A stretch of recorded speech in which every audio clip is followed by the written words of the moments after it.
আসসালামু আলাইকুম বন্ধুরা, আশা করি আপনারা সকলেই ভালো আছেন। আমরা সকলেই জানি কিয়ামত একদিন হবে, কিন্তু কবে হবে সেটা নির্দিষ্টভাবে বলা নেই।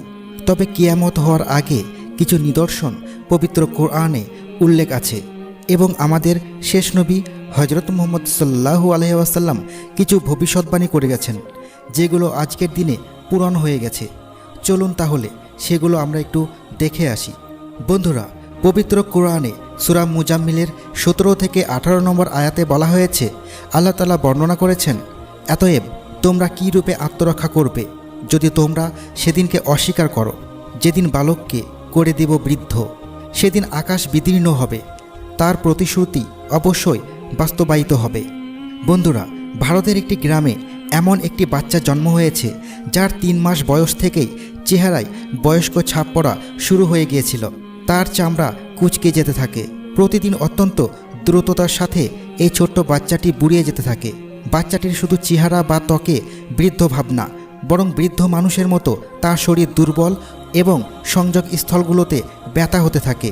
4 বছর বয়স হতে না হতেই সে একদম 120 বছরের বৃদ্ধের মতো দেখতে লাগে।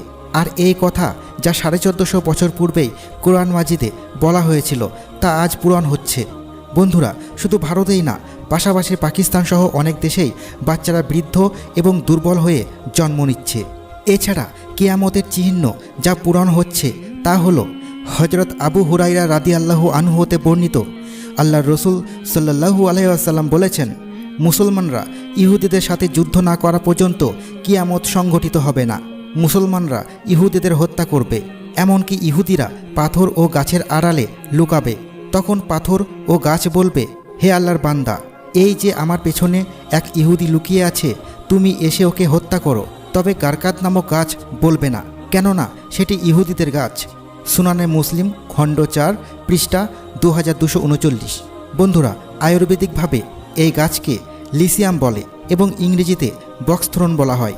এই গাছ উচ্চতায় 4 থেকে 6 ফুট পর্যন্ত হয় এবং আজ ইহুদিরা নিজেদের রক্ষার জন্য পুরো পৃথিবীতে এই গাছ প্রচুর পরিমাণে লাগানো শুরু করেছে।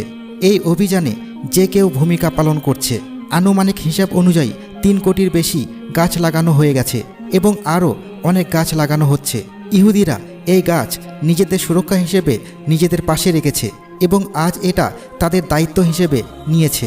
একদা জিবরিল আলাইহিসসালাম রসুল সাল্লাল্লাহু আলাইহি ওয়াসাল্লামকে কিয়ামতের নিদর্শন জিজ্ঞেস করলে জবাবে নবী সাল্লাল্লাহু আলাইহি ওয়াসাল্লাম বলেন, তুমি দেখবে খালি পা ও নগ্ন দেহ গরিব মেষ রাখালদের সুউচ্চ দালানকোঠা নির্মাণ করবে এবং তা নিয়ে গর্ব ও প্রতিযোগিতা করবে।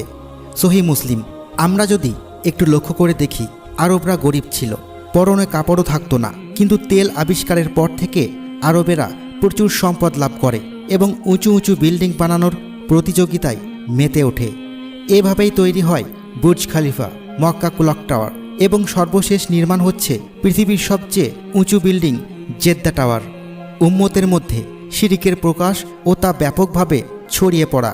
শিরক একটি মহাপাপ যা আল্লাহ তাআলা তওবা ছাড়া ক্ষমা করেন না। শিরক মুসলিম সমাজে ছড়িয়ে পড়া কিয়ামতের আলামত। রসুল সাল্লাল্লাহু আলাইহি ওয়াসাল্লাম বলেন, ততক্ষণ পর্যন্ত কিয়ামত আসবে না যে পর্যন্ত না আমার উম্মতের কিছু গোত্র মুশরিকদের সাথে মিলিত হবে এবং আমার উম্মতের কিছু গোত্র মূর্তি পূজা করবে। বন্ধুরা, আপনারা হয়তো অনেকেই জানেন, কিছুদিন আগে ভারতের প্রধানমন্ত্রী নরেন্দ্র মোদী বাহরাইনে গিয়ে জাঁকজমকপূর্ণভাবে শ্রীনাথজি নামে মন্দির উদ্বোধন করেছে এবং সেখানকার prince Salman bin Hamad bin Isa Al Khalifa $4.1 million ব্যয় করে মন্দির প্রতিষ্ঠা করেছে। তাছাড়া 2018 সালের ফেব্রুয়ারিতে সংযুক্ত আরব আমিরাতের রাজধানী আবুধাবিতে প্রথম হিন্দু মন্দিরের ভিত্তিপ্রস্তর স্থাপন করেছিলেন ভারতের প্রধানমন্ত্রী নরেন্দ্র মোদী।